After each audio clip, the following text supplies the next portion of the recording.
नमस्कार जोहार, आप देख रहे हैं झारखंड समाचार। चलिए जानते हैं झारखंड की 25 बड़ी खबरों को फटाफट अंदाज में। तो पहली खबर देखिए, जहां मंत्री इरफान अंसारी के बेटे पर कार्रवाई, सनरूफ से वीडियो शूट करने पर 3650 रुपए का जुर्माना।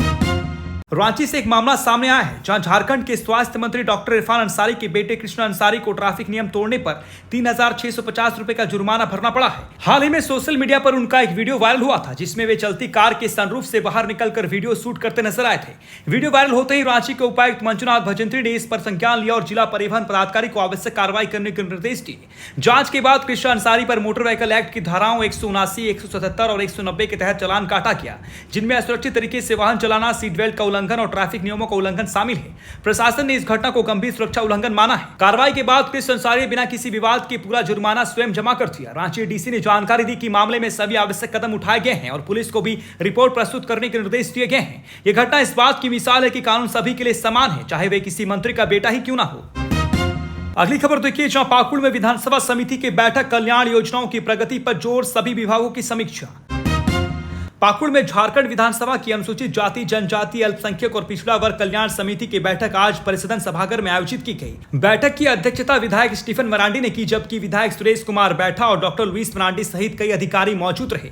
इस बैठक में विभिन्न विभागों की योजना और उनके क्रियान्वयन की स्थिति की गहन समीक्षा की गई। समिति ने शिक्षा, स्वास्थ्य, पेयजल, बिजली, पंचायत, परिवहन, समाज कल्याण, सामाजिक सुरक्षा, उद्योग, कृषि, पशुपालन, खनन, भूमि संरक्षण, लघु सिंचाई, खेल, पर्यटन, श्रम और नियोजन जैसे विभागों की प्रगति रिपोर्ट पर विस्तार से चर्चा की। बैठक के दौरान यह सुनिश्चित करने पर जोर दिया गया कि योजनाओं का लाभ समाज के अंतिम व्यक्ति तक पहुंचे और कार्यों में पारदर्शिता बनी रहे। साथ ही संबंधित विभागों को समयबद्ध तरीके से लंबित कार्य पूरे करने के निर्देश दिए गए। समिति ने अधिकारियों को जनहित से जुड़े योजनाओं को प्राथमिकता देने और क्षेत्र के सर्वांगीण विकास के लिए समन्वय बनाकर कार्य करने की सलाह दी। अगली खबर देखिए, जहां गुमला में तंबाकू विक्रेताओं पर कार्रवाई, कोटपा एक्ट के तहत जुर्माना, जिले को तंबाकू मुक्त बनाने की पहल।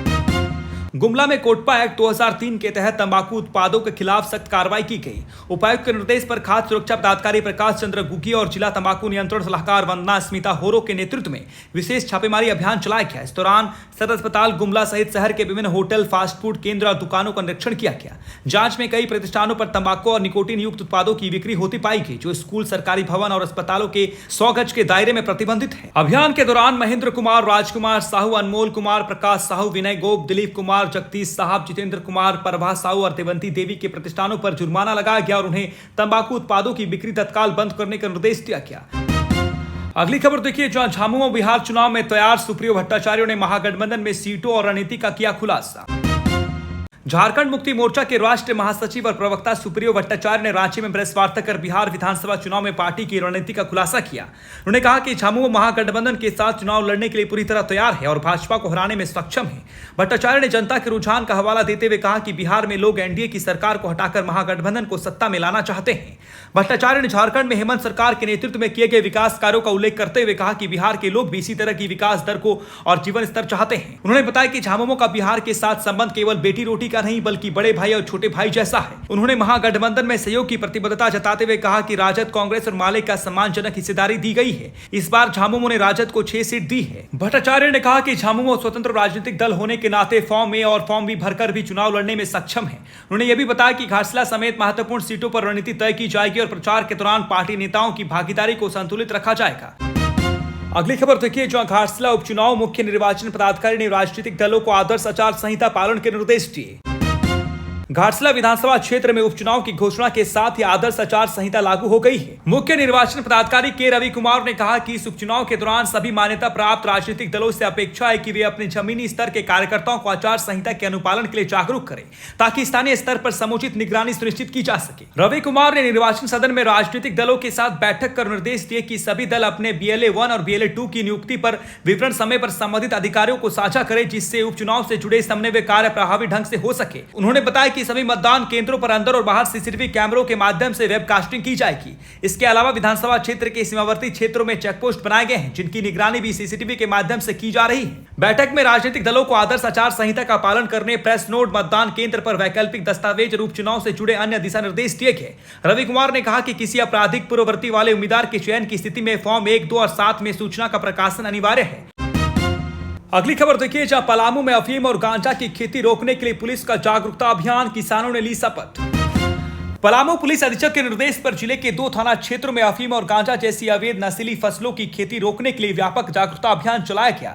अभियान की शुरुआत पीपरटांड थाना क्षेत्र के ग्राम गिरी से हुई, जहां बीडीओ, प्रखंड कृषि पदाधिकारी और स्थानीय मुखिया सहित अन्य अधिकारी उपस्थित रहे।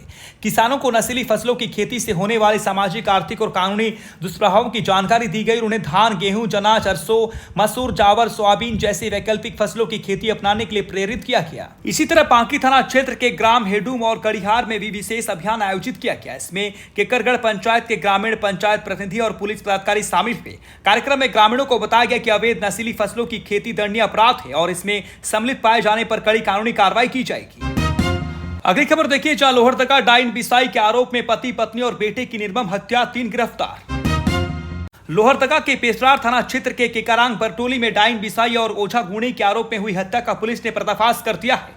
बुधवार रात पति, पत्नी और उनके 9 वर्षीय बेटे की निर्मम हत्या कर दी गई थी। पुलिस ने इस मामले में 3 आरोपियों को गिरफ्तार कर जेल भेज दिया है। लोहरदगा एसपी सादिक अनवर रिजवी ने प्रेस कॉन्फ्रेंस में बताया कि हत्या के आरोपियों की पहचान सुखनाथ नेगासाई, बेदेश्वर नेगासाई और सचराव नेगासाई के रूप में हुई है। हत्या की वजह व्यक्तिगत शक और ओझा गुणी पर विश्वास बताई जा रही है। सुखनाथ को मृतका विपनी नेगासाई पर शक था कि उसने उसकी पत्नी को बीमार कर दिया है और गर्भपात कराया है।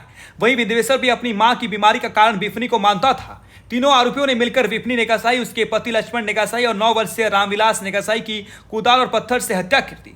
पुलिस ने खून से सने कपड़े, हथियारों की निशानदेही पर कुदाल और बेड बरामद किया। इस मामले में रांची हाईकोर्ट ने स्वतः संज्ञान लिया है। पुलिस का कहना है कि आरोपी अब न्याय के हाथों ताबड़तोड़ जवाबदेह ठहराए जाएंगे। अगली खबर देखिए, जहां गढ़वा में आईजी शैलेंद्र सिन्हा ने अधिकारियों को दिए लंबित मामलों के त्वरित निपटारे और जनता सेवा के निर्देश। पलामू जोन के नए आईजी शैलेंद्र सिन्हा गढ़वा के 1 दिवसीय दौरे पर पहुंचे और जिला संभालने में उनका गार्ड ऑफ ऑनर किया गया। इस मौके पर उन्होंने जिले के एसपी, सभी डीएसपी, इंस्पेक्टर और थाना प्रभारियों के साथ बैठक की और लंबित मामलों के शीघ्र निपटारे के लिए स्पष्ट दिशा निर्देश दिए।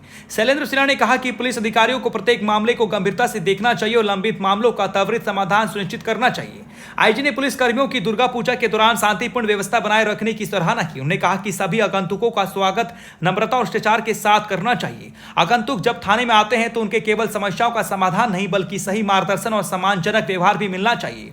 आईजी ने अधिकारियों को यह भी निर्देश दिए कि थाने में आने वाले लोगों को पानी देना और उनकी समस्याओं को ध्यान से सुनना आवश्यक है। बैठक में आईजी शैलेंद्र सिन्हा ने यह स्पष्ट किया कि पुलिस का काम केवल कानून प्रवर्तन तक सीमित नहीं है बल्कि जनता के प्रति सेवा भाव भी उतना ही महत्वपूर्ण है। उन्होंने अधिकारियों और जवानों से आग्रह किया कि वे अपने दायित्वों का पालन पूरी निष्ठा और जिम्मेदारी के साथ करें। इस बैठक का उद्देश्य गढ़वा जिले में पुलिस प्रशासन की कार्यक्षमता और नागरिक सेवा को और बेहतर बनाना था। अगली खबर देखिए, जहां स्वर्गीय सीताराम मारू की जन्म शताब्दी पर राज्यपाल ने स्मारक डाक टिकट का लोकार्पण किया। राज्यपाल संतोष कुमार गंगवार की गरिमामय उपस्थिति में राजभवन में स्वर्गीय सीताराम मारू की जन्म शताब्दी पर भारतीय डाक विभाग द्वारा उनका स्मारक डाक टिकट जारी किया गया। समारोह में राज्यपाल ने कहा कि सीताराम मारू एक तपस्वी और कर्मठ सपूत थे, जिन्होंने अपनी जीवन समाज, संस्कृति और राष्ट्र की सेवा में समर्पित कर दिया। डाक विभाग द्वारा स्मारक डाक टिकट जारी करने उनके योगदान को सच्ची श्रद्धांजलि है।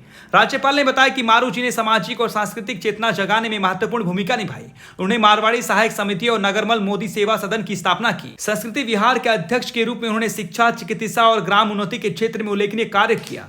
पत्रकारिता के क्षेत्र में भी उनका योगदान महत्वपूर्ण रहा। उन्होंने पूर्व प्रधानमंत्री अटल बिहारी वाजपेयी की प्रेरणा से रांची एक्सप्रेस और जय मातृभूमि जैसे समाचार पत्र शुरू किए। धर्म और संस्कृति के प्रति उनकी गहरी आस्था का प्रमाण रांची के बुंडू स्थित सूर्य उपासना भवन है, जो आज झारखंड का प्रमुख धार्मिक और सांस्कृतिक स्थल बन चुका है। राज्यपाल ने कहा कि मारू जी का जीवन आने वाले पीढ़ियों के लिए प्रेरणा और मार्गदर्शन का उदाहरण है। समारोह में केंद्र रक्षा राज्य मंत्री संजय सेठ, पूर्व मुख्यमंत्री रघुवर दास, पूर्व राज्यसभा सांसद अजय मारू, परिवहन, डाक विभाग के अधिकारी और अन्य प्रबुद्धजन उपस्थित थे।